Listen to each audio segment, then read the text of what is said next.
ഇന്ന് 16-ാം ദിവസത്തിലൂടെ കടന്നു പോകുന്ന ലോക എന്ന് പറയുന്ന ചിത്രത്തിന് ബോക്സ് ഓഫീസിൽ എന്ത് സംഭവിക്കുന്നു എന്നും ചിത്രത്തിൻ്റെ വേറെയും കുറച്ച് അപ്ഡേറ്റുകളൊക്കെയാണ് നമ്മൾ ഈ ഒരു വീഡിയോയിൽ ഉൾപ്പെടുത്തിയിരിക്കുന്നത്. അതിലേക്ക് വരാം. അതിൻ്റെ മുന്നേ മൂവി പ്ലസ് മീഡിയ എന്ന് പറയുന്ന നമ്മുടെ ചാനൽ ആദ്യമായിട്ട് കാണുന്നവരാണെങ്കിൽ സബ്സ്ക്രൈബ് ചെയ്യുക. രാവിലെ തന്നെ ലോക എന്ന് പറയുന്ന ചിത്രത്തിൻ്റെ ബുക്കിംഗ് കാര്യങ്ങളൊക്കെ നോക്കുന്ന സമയത്ത് ഇന്നലെയും മെഞ്ഞാന്നത്തെയും അപേക്ഷിച്ച് വൻ ട്രെൻഡിലാണ് സിനിമ ബുക്ക് മൈ ഷോ ആപ്പിലൂടെ കടന്നു പോകുന്നത്.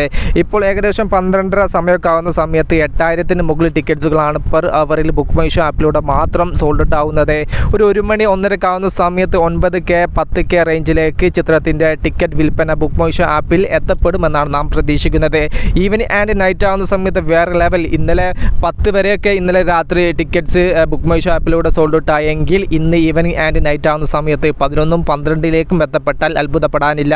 ഇന്നലെ ദുൽഖർ സൽമാൻ്റെ ശ്രദ്ധേയമായിട്ടുള്ള ഒരു പോസ്റ്റ് പുറത്ത് വന്നിട്ടുണ്ടായിരുന്നു. അതിൽ മെൻഷൻ ചെയ്തിരുന്നത് ലോക എന്ന് പറയുന്ന ചിത്രത്തിൻ്റെ ചില ഹൈഡ് വെച്ച സംഭവങ്ങളെല്ലാം ഇന്ന് പുറത്ത് വരുമെന്നതായിരുന്നു. അതിൽ നാം പ്രതീക്ഷിക്കുന്നത് ടൊവിനോ തോമസിൻ്റെ ക്യാരക്ടർ പോസ്റ്ററും അതോടൊപ്പം തന്നെ ദുൽഖർ സൽമാൻ്റെ ക്യാരക്ടർ പോസ്റ്റർ എല്ലാം ഇന്ന് വൈകുന്നേരം പുറത്ത് വരുമെന്നാണ് നാം എക്സ്പെക്റ്റ് ചെയ്യുന്നത്. ചിത്രത്തെക്കുറിച്ച് വേറെ വല്ല അപ്ഡേറ്റും ഉണ്ടോ എന്നുള്ളതും ആളുകൾ ശ്രദ്ധിക്കുന്നുണ്ട്. കാരണം ലോക 2 എന്ന് പറയുന്ന ചിത്രത്തെക്കുറിച്ച് വല്ല അപ്ഡേറ്റും ഇന്ന് പുറത്ത് വരുമോ എന്നുള്ളതും ഉറ്റുനോക്കുന്നു. എന്തായാലും ഇന്ന് 16-ാം ദിവസം വെള്ളിയാഴ്ച ഫുൾ സിംഗിളാണ് ലോക എന്ന് പറയുന്ന ചിത്രം തിയേറ്ററിൽ മുന്നോട്ട് പോകുന്നത്. കാത്തിരിക്കും ഇതുപോലുള്ള ലോക ചിത്രത്തിൻ്റെ കൂടുതൽ അപ്ഡേറ്റുകൾക്ക് വേണ്ടിയിട്ട് മൂവി പ്ലസ് മീഡിയ. ഞാൻ ജനു ജനാസ്. Okay, by.